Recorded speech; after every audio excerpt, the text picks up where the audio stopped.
When a rocket fired by a Palestinian terrorist is fired and landed on a Palestinian নিজ দেশে নানাভাবে সমালোচিত হবার পর এবার যুক্তরাষ্ট্রে গিয়েও স্বস্তিতে নেই বর্বর ইসরায়েলি প্রধানমন্ত্রী বেনিয়ামিন নেতানিয়াহু। সেখানে ব্যাপক বিক্ষোভের পর এবার প্রেসিডেন্ট জো বাইডেনের কাছ থেকেও পেলেন যুদ্ধবিরতির চাপ। হোয়াইট হাউসে স্থানীয় সময় গত বৃহস্পতিবার দুই নেতার বৈঠকে এই চাপ দেন প্রেসিডেন্ট জো বাইডেন। ফিলিস্তিনের গাজায় যুদ্ধবিরতি এবং বন্দি বিনিময় নিয়ে দ্রুত চুক্তি সম্পন্ন করতে সফররত ইসরায়েলি প্রধানমন্ত্রীকে গুরুত্ব আরোপ করেন। দুই রাষ্ট্রপ্রধানের এ বৈঠক শেষে হোয়াইট হাউসের দেয়া সংবাদ বিজ্ঞপ্তিতে ফুটে উঠেছে এমনই চিত্র। এতে বলা হয়, গাজা যুদ্ধের বিষয়গুলোতে বিরোধ কমিয়ে আনা, যত দ্রুত সম্ভব চুক্তি চূড়ান্ত করা এবং গাজায় দীর্ঘমেয়াদে যুদ্ধ বন্ধের প্রয়োজনীয়তার কথা বলেছেন প্রেসিডেন্ট বাইডেন। যুদ্ধবিধ্বস্ত ফিলিস্তিনি ভূখণ্ডে মানবিক সংকট এবং ত্রাণ সরবরাহে প্রতিবন্ধকতা দূর করার প্রয়োজনীয়তা নিয়েও আলোচনা করেন দুই নেতা।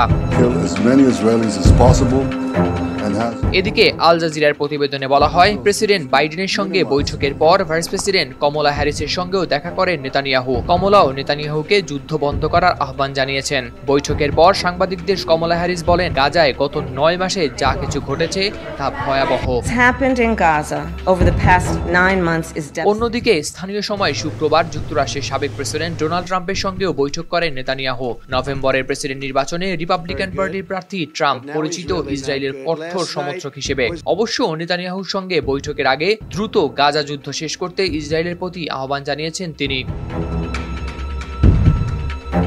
এদিকে যুদ্ধবিরতির প্রচেষ্টা সত্ত্বেও রাফা, খান ইউনিস সহ গাজা জুড়ে ব্যাপক হামলা অব্যাহত রেখেছে ইসরায়েলি বাহিনী। হামলার মুখে দফায় দফায় বাস্তুচ্যুত হয়েছেন সেখানকার বাসিন্দারা। জাতিসংঘের ফিলিস্তিনি শরণার্থী বিষয়ক সংস্থা UNRWA বলেছে, চলমান এ যুদ্ধে প্রতি 10 জনের 9 জন ফিলিস্তিনি জোরপূর্বক হয়েছেন বাস্তুচ্যুত। ফিলিস্তিনের স্বাস্থ্য মন্ত্রণালয়ের দেয়া তথ্য মতে গত 10 মাস ধরে গাজায় দখলদার ইসরায়েলের হামলায় এ পর্যন্ত কমপক্ষে 39,258 জন নিহত এবং আহত হয়েছে 90,000-এরও বেশি মানুষ। হতাহতের বেশিরভাগই নারী ও শিশু। হাওলাদার শামীম, RTV।